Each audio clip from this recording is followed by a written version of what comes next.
शिकारी था। शिकारी का नाम था गुरुद्रोह। इस कथा को लिख लीजिए, मोबाइल में रिकॉर्ड कर लीजिए, या फिर घर जाते ही कागज में लिख लेना, क्योंकि हर शिवरात्रि को इस कथा को करना कंपलसरी है। बिना इस कथा के आपके शिवरात्रि की पूजा का फल प्राप्त नहीं होगा। नहीं। सतयुग में एक गुरुद्रोह नाम का शिकारी था। रोजाना कंधे पे धनुष बाण धारण करके, कमर में पीने का पानी और भोजन बांध करके जंगल में रोजाना शिकार करने जाया करता था। रोजाना की तरह वो शिकारी एक बार शिवरात्रि के दिन भी जंगल में शिकार करने चला गया। मगर शिकारी को पता नहीं था कि आज कौन सा व्रत है, कौन सी। शिकारी रोजाना की तरह गया, पर शिव की कृपा से पूरे दिन शिकारी को कोई भी शिकार नहीं मिला। कौन सा दिन था? महाशिवरात्रि का। और पूरे दिन शिकार जब नहीं मिला तो चिंता के मारे कि मैं बच्चों को क्या खिलाऊंगा, इसलिए पास में कमर में बंधा हुआ जल था, भोजन था, पर शिकारी ने चिंता के मारे ना जल पिया ना भोजन किया। कौन सा दिन था? यार, दो कुत्ते। Puppies. Exactly. For a person who was never. Mahashivratri का तो क्या हो गया? व्रत। शाम के समय घर जाने लगा तो पानी से भरा तालाब जंगल के बाहर देखा। शिकारी के मन में आया, आज ये सारे शिकार मेरे डर के मारे छुप गए हैं, पर मैं खाली हाथ घर जाकर क्या करूंगा? क्यों ना तालाब के किनारे कहीं छुप कर के बैठ जाऊं। रात के समय ये सारे शिकार इस तालाब में पानी पीने अवश्य आएंगे, तब मैं शिकार करके सुबह बच्चों के भोजन की व्यवस्था करके ले जाऊंगा। ऐसा सोचकर शिकारी ने सोचा कि नीचे रहूंगा तो शिकार मेरा ही शिकार कर दे। अपनी रक्षा के लिए शिकारी एक पेड़ के ऊपर एक डाली पे जाकर बैठ गया। ध्यान देना, सूत जी महाराज कहते हैं, जिस वृक्ष पर शिकारी बैठा था तालाब के किनारे पर, वो वृक्ष किसी और चीज का नहीं था, वो बेल का वृक्ष था। और हे ऋषियों, जिस बेल वृक्ष की डाली पर शिकारी शिकार करने के बैठा, ठीक उस डाली के नीचे तालाब के किनारे मिट्टी में एक पुराना शिवलिंग भी था। जैसे ही पहला प्रहर आया, एक हिरणी आ गई पानी पीने के लिए। कौन आ गई? हिरणी। जोर से बोलो ना। हिरणी। हिरणी तो जानते होगे किसको कहते हैं? हिरण की मैडम को हिरणी कहते हैं। हाँ, कहीं तुम सोचो हम ही मैडम है। मैडम अंग्रेजी का शब्द है, और मैडम का हिंदी शब्द क्या है मालूम है? श्रीमती। हिरणी जैसे ही आई, शत्रु का जमाना था, शिकारी ने धनुष पकड़ने के लिए डाली से हाथ हटाया तो बेल के पत्ते कुछ अंगुलियों में फंस गई। शिकारी ने झट से नीचे डाला तो सारे बेल के पत्ते इत्तेफाक से उल्टे जाकर किस पर चढ़ गए? शिवलिंग पे चढ़ गए। कमर में जो पानी की सुराई मिट्टी की बंधी थी वो उल्टी हो गई। शिकारी ने हाथ से लगा के सीधा किया तो एक जल की धारा सीधे शिवलिंग पे चढ़ गई, और शिवरात्रि की पहले प्रहर की पूजा शिकारी के हाथों से। जय हो। तभी उस हिरणी ने कहा, शिकारी तू धनुष बाण मत चला देना, मैं जानती हूं आज तू वृक्ष पे बैठकर शिकार कर रहा है रात्रि को, लगता है दिन में तुझे शिकार नहीं मिला। पर सुन शिकारी, जैसे तुझे अपने बच्चों की चिंता है, ऐसे मेरे भी 2 बच्चे हैं जिनको मैं सुबह बाड़े में छोड़कर जंगल में घास खाने आई हूं। मेरे बच्चे दूध पीने की इंतजार कर रहे हैं, मैं एक बार उनको जाकर दूध पिला दूं। अगर तूने अभी मुझे शिकार बना दिया, बाण मार दिया, तो मरते समय मेरा ध्यान मेरे बच्चों पर होगा। और मैंने सुना है सत्संग में कि मरते समय जिस पर ध्यान होता है दूसरा जन्म उसको उसी रूप का मिलता है। जैसे भागवत में जड़ भरत जी कितने तपस्वी थे, मगर प्राण त्यागते समय के हिरणी के बच्चे का ध्यान आ गया तो जड़ भरत को एक जन्म किसका लेना पड़ा? हिरण का।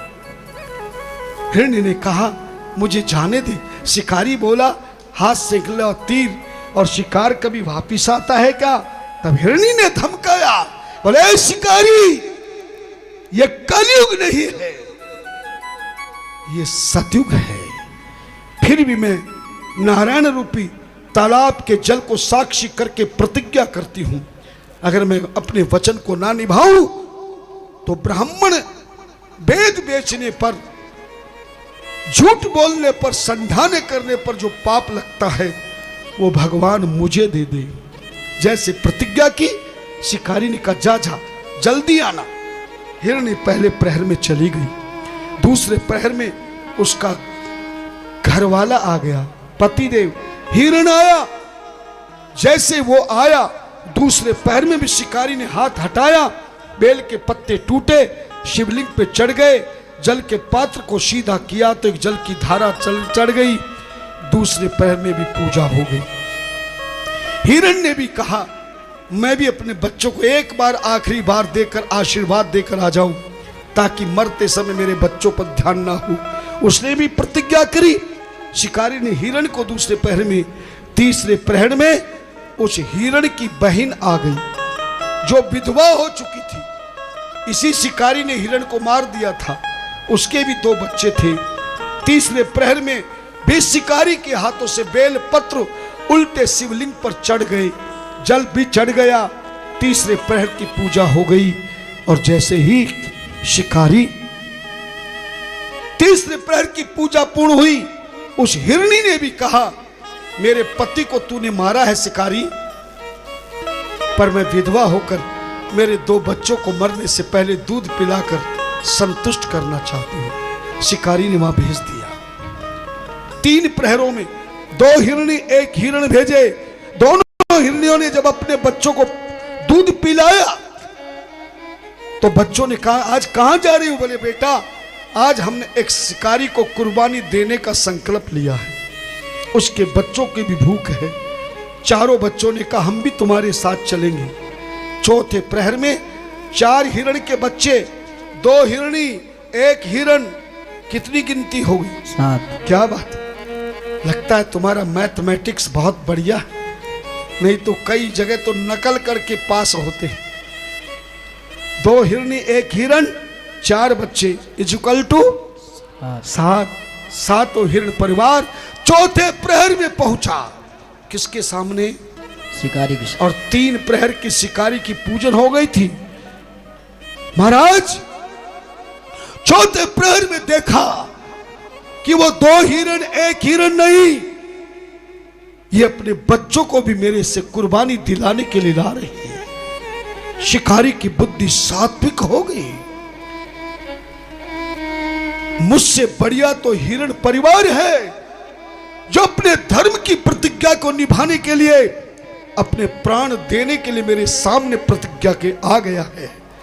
ऐसे धर्मात्मा पशुओं का मैं रोज हत्या करके केवल पेट पालन के लिए कर रहा हूं। धिक्कार है मुझे, धिक्कार है मुझे, धिक्कार है मुझे। ऐसा कहकर शिकारी रोने लगा और जैसे धनुष बाण को हटाया, फेंका, उसके हाथ से बेल पत्ते की डाली टूटी और सारे बेल पत्ते चौथे प्रहर में भी उल्टे शिवलिंग पे चढ़ गए। शिकारी ने कमर में से पानी का पात्र हटाया, सारा पानी नीचे डाल के खाली पात्र को फेंकना चाहा, लेकिन जब भी ऊपर से पानी नीचे धारा बहाई तो सारा जल शिवलिंग पर चढ़ गया। जय हो। अंतिम में चूरमे का भोजन था जो कमर में बना था खाने के लिए, उसने भोजन को भी निकाला और सीधा नीचे डाला तो भोजन भी शिवलिंग पर चढ़ गया। चौथे प्रहर में भगवान की पूर्ण पूजा हो गई। शिकारी जैसे हिरण परिवार से माफी मांगने के लिए बेल वृक्ष से नीचे कूदा, तो डाली में कपड़ा फंस गया और शिकारी ऐसे उल्टे मुंह गिरा कि दोनों हाथ शिवलिंग में और सिर शिवलिंग में टकरा गया। और जैसे शिकारी गिरा, शिवलिंग में से भगवान शिव प्रकट हो गए। जय हो। और जैसे ही भगवान शिव प्रकट हुए, भगवान शंकर ने शिकारी को उठा लिया और शिकारी के सिर पर अपना हाथ रख दिया। सच बताओ, जिसके सिर पर मेरे भोलेनाथ का हाथ स्पर्श हो जाए वो अज्ञानी रहेगा क्या? नहीं। वो मूर्ख रहेगा क्या? नहीं। जैसे खराब लोहे को भूल से भी पारसमणि छू जाए तो गला हुआ सोना लोहा भी सोना बन जाता। भोलेनाथ का हाथ स्पर्श होते ही शिकारी ज्ञानी बन गया, चरणों में गिर गया। प्रभु, मैंने तो जिंदगी में पाप ही पाप किया है प्रभु, मैंने तो जिंदगी में कोई पुण्य नहीं किया मेरे नाथ, पर आज आप मेरे सामने कैसे प्रकट हो गए? मैंने तो सुना है जन्मे जन्मे मुनि यतन कराही,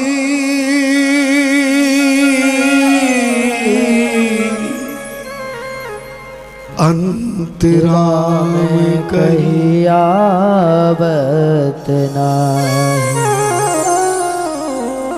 मेरे प्रभु, बड़े बड़े योगी तपस्वी मुनि महात्मा पंडित पुजारी बड़ी बड़ी तपस्या करके कई जन्म बिता देते हैं, तब भी आपके दर्शन नहीं होते। पर आज आपने मेरे पे दर्शन देने की कृपा कैसे करी प्रभु? चरणों में गिर गया शिकारी, हाथ जोड़ के कहा प्रभु, आज मुझ पापी पर कैसे आपकी कृपा हो गई नाथ? भगवान शिव बोले, ए शिकारी, तुझे पता नहीं है, पर आज मेरे शिवलिंग की पहली बार ब्रह्मा विष्णु ने जो पूजा की थी, आज का दिन महाशिवरात्रि का दिन है और आज के दिन एक समय की गई पूजा से एक वर्ष की पूजा का फल मिलता है। रात्रि की 4 पूजा का करने से 3 जन्मों की पूजा करने का फल प्राप्त होता है। तूने 4 प्रहर की पूजा की है शिकारी, तेरे 3 जन्मों से लेकर कई जन्मों के पापों से मुक्ति है। मांग, तू क्या मांगना चाहता है? तू जो भी मांगेगा मैं तुझे दूंगा। शिकारी रोने लगा, नहीं प्रभु, आप मुझे कुछ मत दीजिए, मैंने तो कोई पूजा नहीं करी प्रभु। अगर आपको वरदान देना है तो आप मुझे मत दीजिए प्रभु, और देना ही चाहते हैं तो इस हिरण परिवार को दीजिए प्रभु। अगर ये हिरण परिवार न होता तो आज ये महाशिवरात्रि के 4 प्रहर की इस पापी से पूजा नहीं। भगवान शिव ने फिर हाथ रखा, शिकारी, तूने पूजा ही नहीं की है, तू परोपकारी भी है। जो संसार में अपने लिए कुछ नहीं चाहता हो और दूसरे के लिए सदैव इच्छा रखता हो, तो उससे बड़ा कोई भी संत, महंत, ज्ञानी, ध्यानी नहीं हो सकता। चाह तू अगर इन हिरण परिवार को ही वरदान दिलाना चाहता है तो मैं वरदान देता हूं, क्योंकि इन्होंने वचन दिया है कि आज कुर्बानी देनी है। भले ही तू अपना धनुष ना चलाए, पर आज इनका शरीर समाप्त अवश्य होगा। दिया वचन कभी झूठा नहीं होगा। लेकिन मृत्यु के बाद ये सातों के सातों हिरण परिवार उत्तर दिशा में आकाश के कोने में 7 तारों का रूप धारण करके सप्त तारा मंडल का रूप धारण कर, और सतयुग के बाद जब त्रेता युग आएगा तो त्रेता युग में ये 7 ऋषियों का रूप मंडल बन करके सदैव कल्याण का मार्ग अपना। और शिकारी, तू भले मांग या ना मांग, पर मैं तुझे 2 वरदान दूंगा। पहला वरदान, तूने जिंदगी में पाप ही पाप किया है, इसलिए पाप का कर्म फल तुझे भोगना पड़ेगा। इस सतयुग में के बाद तू एक कलयुग में जाकर तेरा जन्म होगा। पहला जन्म तेरा सतयुग में लकड़हारे का जन्म होगा। तू लकड़ी बेचकर पेट पालन करेगा, दरिद्र बनेगा, दुखी रहेगा। पर जहां लकड़हारे के रूप में मैंने जो विष्णु को वरदान दिया है, तू एक बार सत्यनारायण का व्रत करके तू सत्यनारायण की कथा करा लेना, तू लकड़हारे की योनि से मुक्त हो जा। और सतयुग में लकड़हारे की योनि से मुक्त होकर त्रेता युग में तू शिकारियों के घर में जन्म लेगा, लेकिन गरीब नहीं, तू शिकारियों का राजा बनेगा। तेरा नगर श्रृंगवेरपुर होगा, तेरा नाम निषाद राज होगा, और मुझ शिव की कृपा से तुझे बिना पूजा के राम की कृपा होगी, और वन यात्रा में राम आकर तुझे अपना मित्र बनाकर इतिहास लिखती रहे। जय शिकारी रोने लगा, प्रभु आपने मेरे जीवन को धन्य कर दिया। चरणों में गिर गया शिकारी। सूत जी कहते हैं, ऋषियों, जो महाशिवरात्रि पर भोलेनाथ ने वरदान दिया, आज के बाद तेरे द्वारा सारे बेल पत्र मेरे शिवलिंग पर उल्टे चढ़ गए हैं, इसलिए जाओ, मैं वरदान देता हूं कि आज के बाद मेरे शिवलिंग पर जो भी बेलपत्र चढ़ाएगा, मैं सीधे बेलपत्रों को स्वीकार नहीं करूंगा, तेरी तरह उल्टे बेलपत्र चढ़ाने पर ही बेलपत्रों को स्वीकार करूंगा। दूसरा वरदान दिया, जो भी शिवरात्रि को व्रत करेगा, पूजन करेगा, लेकिन मैं उसी पूजन व्रत को स्वीकार करूंगा। शिकारी, जो मेरे शिव मंदिर में बैठकर मेरे शिवलिंग की पूजा कर, आरती करने से पहले जो तेरी हुई घटना की कथा सुनाएगा मुझे, मैं उसके व्रत पूजा को स्वीकार करूंगा। जय हो।